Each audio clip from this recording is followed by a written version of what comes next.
9 2025, c'est-à-dire encore un 9. Là, on est sur le pic du portail qui est vraiment hyper puissant. Et tu vois, me présente à toi dans mon plus simple appareil, un peu avec les énergies du moment, c'est-à-dire bien brassé. Euh, Aujourd'hui, c'est vraiment un jour fort pour faire ta mue et laisser partir tout ce qui ne te sert plus. C'est comme si, voilà, tu as passé 9 ans, il y a 9 ans derrière toi. Reviens sur les 9 ans derrière toi. Et c'est vraiment l'heure du bilan.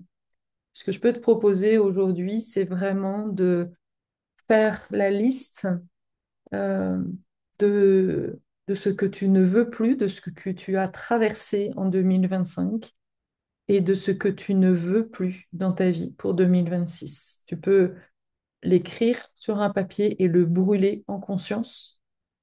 Ce qui est intéressant aussi, c'est d'aller euh, regarder la polarité opposée.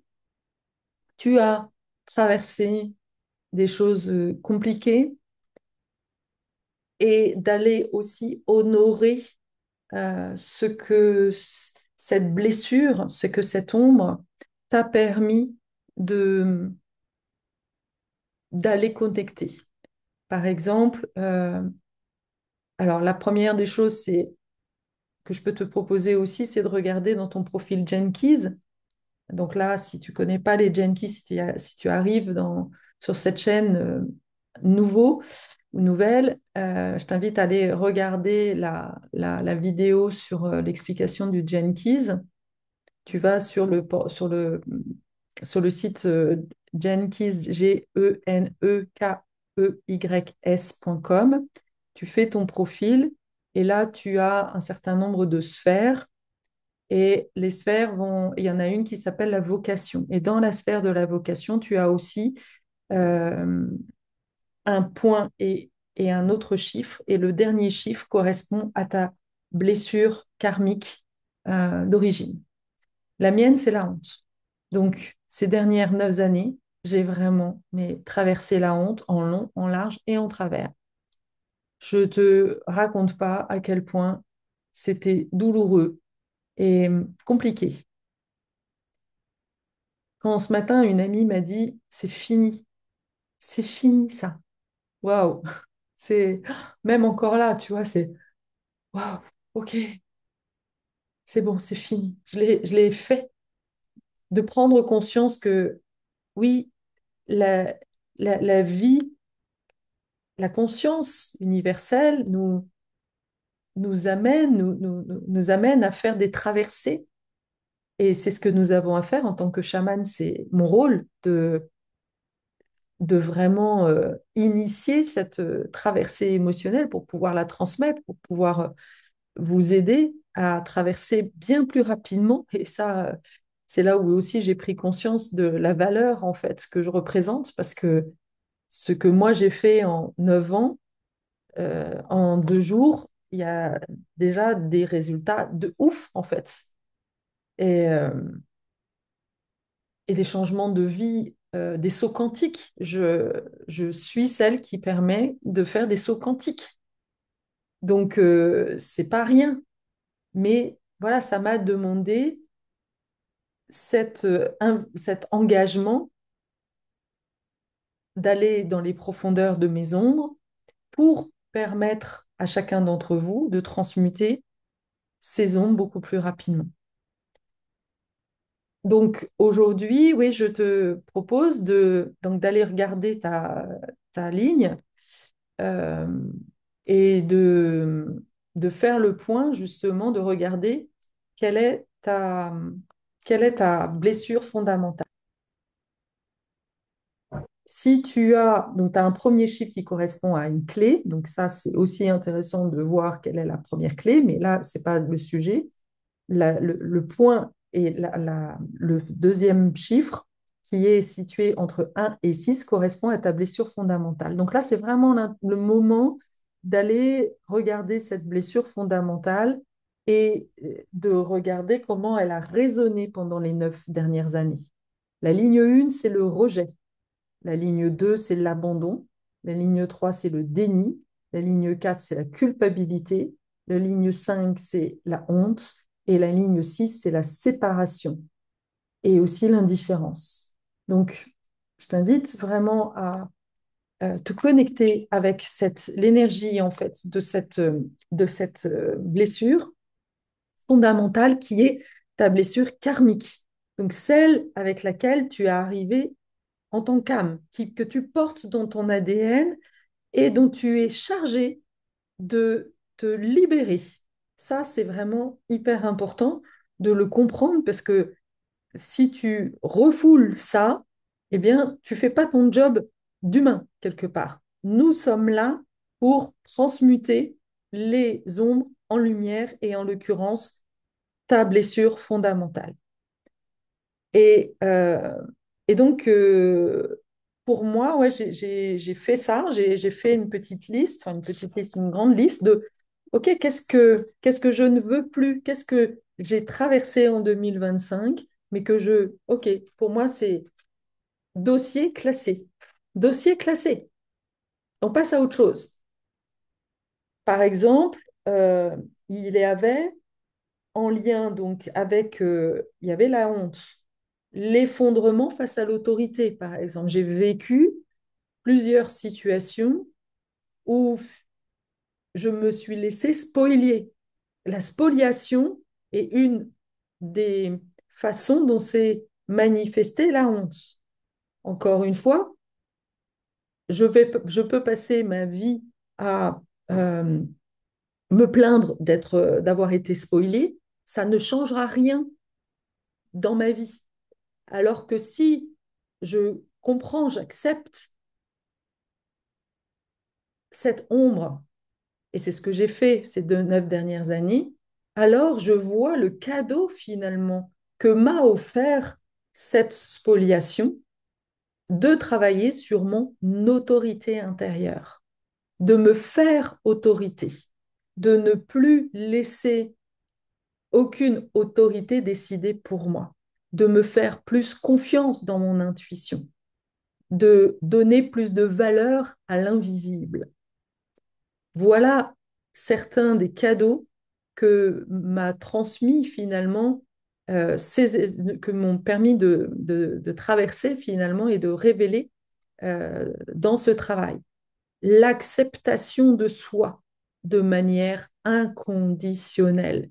Je pense que s'il y a une chose que j'ai vraiment euh, acquise pendant ces 9 ans, c'est l'acceptation de moi, l'amour de moi inconditionnel. Et quand tu t'es fait spolier, euh, on a vite fait de se continuer à se flageller, de se reprocher de ne pas avoir fait ceci, de n'avoir pas pu faire cela, alors qu'en réalité, ce n'est que dans l'acceptation de dire OK et d'aller travailler l'enfant intérieur, d'aller euh, ouais, d'aller vraiment me remettre en lien avec cet enfant intérieur qui avait tellement besoin d'amour et de reconnaissance, qu'il a fait confiance à toutes les autorités défaillantes qui appuyaient en fait sur cette blessure et qui le flattaient.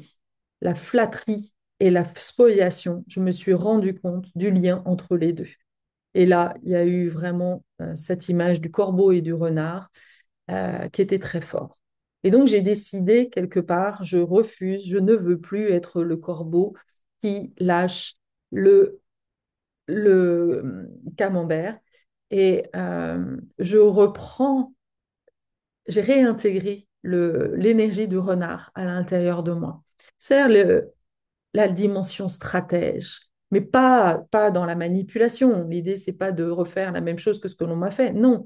Mais OK, mon but, c'est de permettre aux gens d'être plus alignés, d'être plus justement dans l'amour de soi. Eh bien, je regarde les sujets qui sont les plus prégnants pour les gens. Et voilà, stratège, j'aide aussi beaucoup les femmes, par exemple, en ce moment, c'est très présent, j'aide beaucoup les femmes à profiter du système. Ouais, j'ose le dire ici. Parce que ça fait des années que le système profite de nous, que le masculin, le patriarcat profite de notre énergie, nous spoil notre souveraineté, nous spoil notre argent même. Combien de femmes, là, j'ai accompagné qui se rendent compte que finalement, elles ont vendu une voiture et que finalement, c'est l'homme qui rachète une belle voiture en son nom propre et que en fait, elles n'en voient pas la couleur. Donc là, il y a vraiment cette prise de conscience de cette énergie, et c'est aussi valable dans les efforts, combien de dirigeantes j'ai accompagnées qui portent à bout de bras des systèmes qui sont en train de s'effondrer et qui bossent pour 10 parce que en fait tout le monde s'en fout. Et là, c'est fini. Elles disent non, je refuse de continuer comme ça. Et maintenant, voilà, je suis proche de la retraite, par exemple. Ben maintenant, c'est moi qui vais profiter du système et pas l'inverse. Je pense qu'il y a vraiment cette invitation à oser, à accepter oui, de profiter du système. Parce que finalement, c'est un juste rééquilibrage. Et là, souvent, il y a cette honte qui peut ressurgir ou cette culpabilité de profiter des autres. Bah, et pour moi, à partir du moment où on s'empêche de faire quelque chose, on n'est pas libre. Et donc, forcément, on attire à nous l'opposé. Toujours la même chose. À partir du moment où on est à l'aise avec, oui, profiter des autres, ça ne veut pas dire, le système, il a besoin de toi, il te ponctionne depuis des années. Et pourquoi toi, tu profiterais pas des autres? Il n'y a pas de bien, il n'y a pas de mal. C'est se défaire justement de ces référentiels que l'on nous a imposés et qui fait de nous celles qui sont dans la servitude. Et si on passait de l'autre côté? Ce week-end, j'ai un ami qui m'a proposé de travailler dans le jardin. Il a travaillé pendant 3 jours. J'ai vu la part de moi qui était là, comme si j'avais besoin de de compenser ou de le remercier. Alors oui, je le remercie, bien sûr, ça c'est normal, mais je veux dire, comme si moi, quand on me donne quelque chose, j'ai l'impression que je suis redevable. Waouh, c'est fou ça. Non, là, j'ai vraiment décidé, j'accepte de prendre gratuitement. Ouais. Donc là, c'est fini. Je ne... Parce il y a vraiment à rééquilibrer, surtout chez les femmes, rééquilibrer les choses. Je prends gratuitement et je ne suis plus, je me sens pas coupable de mettre l'autre en dette finalement. Et d'assumer l'autre, il fait son choix. S'il est venu là, c'est il en retirait suffisamment de valeur. Je ne l'ai pas forcé. De la même manière, bah, c'est à moi d'être gardienne de mon propre équilibre intérieur, de ne plus attendre des structures et des autorités extérieures, que ce soit mari, que ce soit dirigeant, que ce soit leader, que ce soit président, tous, ce sont des enfants. On a affaire des enfants qui n'ont aucune conscience. Donc, bah oui, profitons de ce que le système peut nous offrir, parce que, en fait, l'idée, c'est pas de s'en servir à titre égoïste. La grande différence, c'est que nous œuvrons pour le compte du collectif et de vraiment reconnaître cette valeur que toi, tu le fais toujours au service du collectif. Si tu profites de l'argent de ton mari, c'est parce que derrière, tu vas avoir la responsabilité de l'éducation de tes enfants, de leur apporter cet amour, et tu vas devoir jongler entre ton travail, etc. Ça va te demander beaucoup d'énergie. Et donc, c'est un juste équilibre. Sauf que le problème, c'est que comme tu peux pas être sûr, et tu l'as souvent déjà vérifié, en face de toi, tu as quelqu'un qui n'est pas fiable. Donc, la personne sur laquelle tu peux compter, c'est toi. Il n'y a que toi sur lequel tu peux compter. Et ça, c'est vraiment quelque chose que j'ai pu travailler énormément grâce à cette honte, grâce à tous ces événements douloureux que j'ai vécus entre 2015 et 2024. Donc, toi, regarde, 2025, pardon. Euh, ouais. Regarde donc ta blessure et regarde comment elle s'est manifestée. Et donc, liste les choses que tu as vécues et ce que tu ne veux plus. Et à côté, note, appelle l'énergie. Parce que ça, c'est important. Quitter, c'est super bien, mais appeler, commencer à semer des graines sur, OK, je ne veux plus de honte, je veux de la joie, je veux de l'humour, je veux voilà, de la fierté d'être moi. Parce que honte, c'est vraiment tout ce qui touche à l'existence, l'être profond. Je suis fière de moi.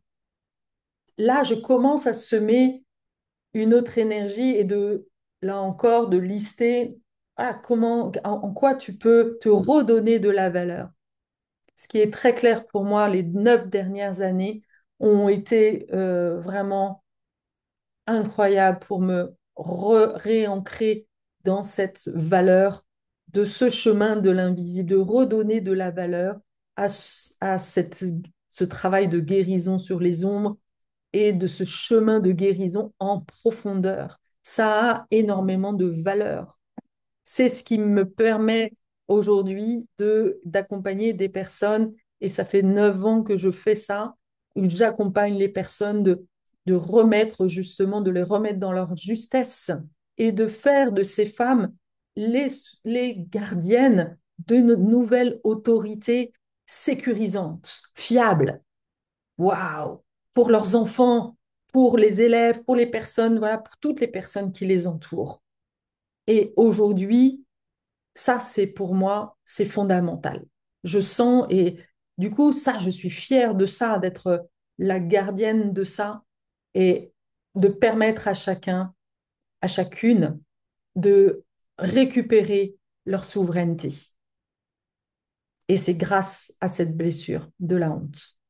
Donc, tu vois, il y a vraiment ce travail de d'honorer ton chemin là pendant 9 ans. Et, et voilà. Et s'il y a encore des choses qui bloquent, je te donne rendez-vous demain. Demain, nous sommes mercredi et à 18 h, je vais proposer un live, une masterclass en live, justement pour travailler sur les dernières choses qui bloquent, pour peut-être mettre des mots sur les mots MAUX, sur des sensations, parce que souvent, voilà, quand on met en lumière tout ça, eh bien, ça permet OK, je lâche, je dépose dans la rivière et je laisse couler. Je finis la mue. Donc, demain, 18 h, je te mettrai le lien pour t'inscrire. C'est vraiment le moment. Alors là, c'est le cumul, mais enfin, c'est le summum. Aujourd'hui, c'est vraiment le summum. Et demain, ça sera encore évidemment dans l'énergie, hein. C'est pendant encore, on est encore jusqu'au 17. Donc, je l'ai fait un peu à l'arrache parce que je n'avais pas pris conscience. Moi aussi, je suis un peu dans la machine à laver, mais j'ai eu à cœur de faire ça. Donc, je te mettrai le lien. Et vraiment, je t'invite à me rejoindre pour ensemble faire ce travail de, OK, on ferme, on clôt, on clôture toutes ces énergies de souffrance. Voilà, je te souhaite une belle journée, reste conscient, ralentis. Vraiment, aujourd'hui, c'est vraiment une journée d'accueil de soi avec tout ce qui est là. euh, Écris ce qui se passe, parce que quand on écrit aussi, ça permet de mettre de la clarté sur ce qui se passe et accueille les émotions. Juste, voilà, moi, je me mets près d'un arbre dans la nature et OK, je lâche. Je cherche pas forcément à comprendre, mais je lâche la partie émotionnelle. Et là, il y a quelque chose c'est, qui se passent, qui œuvrent et qui se transmutent surtout. Donc ça, c'est vraiment le plus gros du travail à faire. Je te souhaite une belle journée et j'espère à demain soir.